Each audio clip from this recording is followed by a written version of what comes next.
guys, welcome back to the channel, and we are on question number 33 of Striver CP sheet. And the question number 33 is game 23. So let's see what the question is. So Polycarp plays game 23. कोई Polycarp है that plays game 23. Initially he has a number n and his goal is to transform it to m. तो कोई भी number n दिया है और उसको transform करना है m में, ठीक है. In one move he can multiply n by 2 और multiply n by 3. किसी भी एक मूव में ना वो n को 2 से मल्टीप्लाई कर सकता है या फिर n को 3 से मल्टीप्लाई कर सकता है. He can perform any number of moves, और वो कितने भी मूव्स ले सकता है. Print the number of moves needed to transform n to m. Print -1 if it is impossible to do so. जरूरी नहीं हर कोई नंबर n से m में कन्वर्ट हो जाए. If not then print -1, otherwise print the number of moves he need to transform. It is easy to prove that any way to transform n to m contains the same number of moves. That is, number of moves does not depend on the way of transformation. Well, that's quite right. अगर let's just say कोई 2 number है, आपको उसे 3 और 4 से multiply करना था. 2 3 जा 6, 6 times 4 is 24. या फिर 2 को पहले 4 से कर दो. 2 times 4 is 8 and 8 times 3 is 24. So that doesn't matter. Multiply आप किस ऑर्डर में कर रहे हैं, तो that won't matter. So input आपको एक एन दिया होगा और एम भी तो दिया होगा ना. हाँ, एन और एम दिया होगा और आपको ट्रांसफॉर्म करना है. एक नंबर दिया है 120 एंड 51840. तो 120 51840 में कन्वर्ट हो जाता है. And for that we need to take 7 moves. Let's see, verify करेंगे. 42 को 42 करना है. For that you need 0 move, क्योंकि 42 तो ऑलरेडी नंबर है ना वही वाला, ठीक है. And for 48 to 72 that is not possible.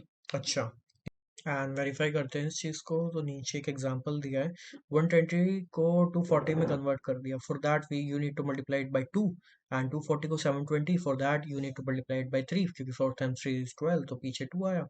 तो 1 move 2 move, and for that for एक और 2 मूव. तो ये प्रति मच दिया हुआ है. इसके फ्लो, इसकी मूव समझ लेते हैं. तो 1 2 3 4 5 6 7. तो ये क्वेश्चन है. 7 स्टेप्स टोटल लगे और ये इसके एक्सप्लेनेशन है. आप सोचते हैं कि इसको करे कैसे.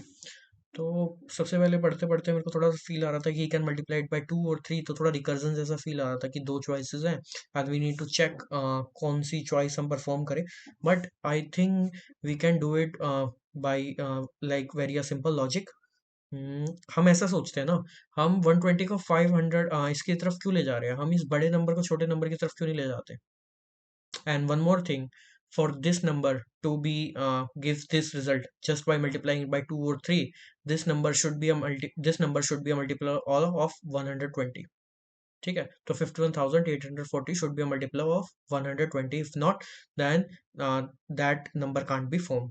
तो थोड़ा सा ना यहाँ पे कैलकुलेटर खोल लिया मैंने और यहाँ पे वेरीफाई कराता हूँ. सबसे पहले 51,840 को 120 से डिवाइड किया.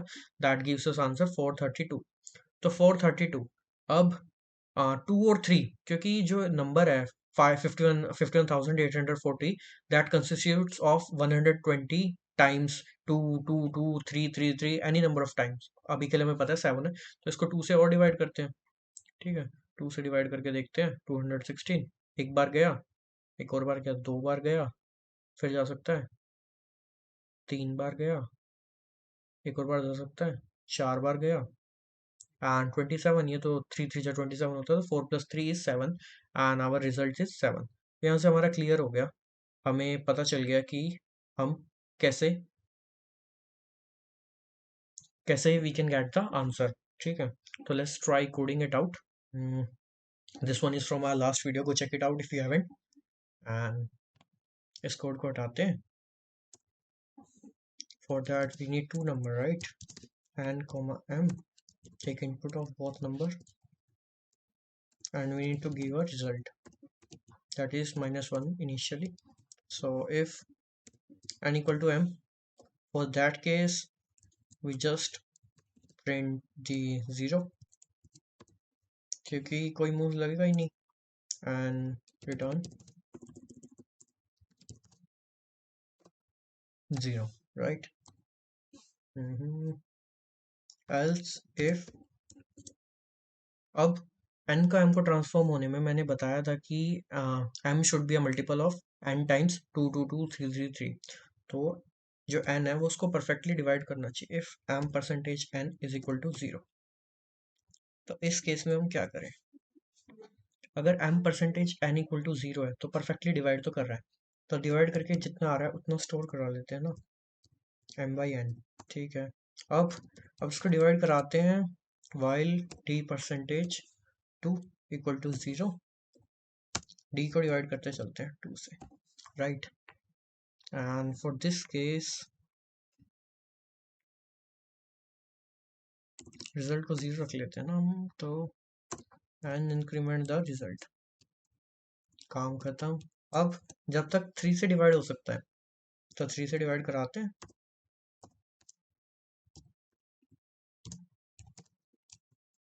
तो काम खत्म हो गया। अब ये नंबर इक्वल टू n आ चुका होगा, right. But one more case हो सकता है कि वो कोई और मल्टीप्लाई भी हो उसके अंदर, लेट जैसे 2 2 3 टाइम 7। तो अगर, तो for that if d equal to 1 या if d is not equal to 1, for that case we need to print result equal to -1, right. तो ये काम खत्म हो गया, अदरवाइज रिजल्ट हमारे पास आ गया at the end, just print out the result, right. अब इसको ना रन करा के देख लेते हैं। सबसे पहले तो ये लेते हैं whether it is giving correct answer or not.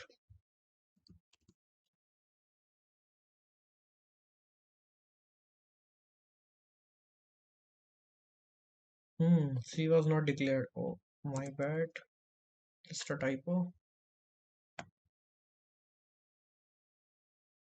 7, which is correct. 42 42 0 आना ही है। इसका और चेक कर लेते हैं।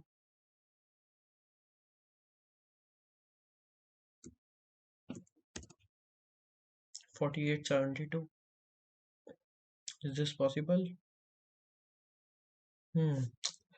I'm getting 0 and why is that? Result को -1 यहाँ रखता हूँ और रिजल्ट को ना 0 यहाँ पे ले जाता हूँ, क्योंकि अगर डिवाइड हो रहा है तो पॉसिबल तो है, नहीं होगा तो यहाँ पे रिजल्ट को -1 मार्क करा लो। अब चेक करते हैं। So we are getting -1. Beautiful. Let's see whether it pass all the cases or not. So let's browse to question number 32.